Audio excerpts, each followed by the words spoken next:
বাধ্য হয়েই রোশনাই ছাড়তে হয়েছে। মুখ খুললেন স্বয়ং রোশনাই ওরফে অনুষ্কা গোস্বামী।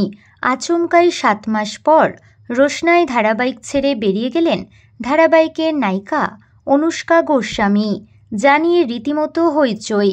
প্রথম থেকেই এই ধারাবাহিক নিয়ে দর্শক মহলে চরম উদ্দীপনা ছিল। এমনকি টিআরপির প্রথম 10-এ জায়গা করে নিয়েছিল এই মেগা। রোশনাই ধারাবাহিকের অনুষ্কা আর শনের জুটি আলাদাই নজর কেড়েছিল নেটিজেনদের। তবে অনুষ্কা ছেড়ে দেওয়ার পর মন ভেঙেছে অনুরাগীদের। কিন্তু কেন হঠাৎ মাঝপথে সিরিয়াল থেকে সরে আসার সিদ্ধান্ত নিলেন অভিনেত্রী?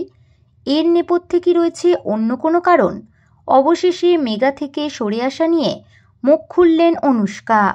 এই প্রসঙ্গে অভিনেত্রী জানিয়েছেন, হ্যাঁ, একদম ঠিক কথা। আমি এনওসি দিয়ে দিয়েছি।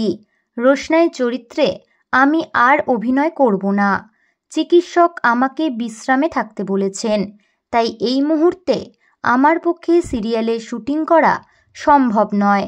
তবে তার কি হয়েছে সেটা বলতে আগ্রহী নয় অনুষ্কা, কারণ তার মতে সেটা তার ব্যক্তিগত। এদিকে টেলিপাড়ার গুঞ্জন অনুষ্কা অসুস্থ, তাই বাধ্য হয়েই ধারাবাহিক ছেড়েছেন। যদিও এই বিষয় নিয়ে মুখে কুলুপ এঁটেছে অনুষ্কা। তো বন্ধুরা, কে কে অনুষ্কা গোস্বামীকে মিস করবেন কমেন্টে অবশ্যই জানাতে পারেন।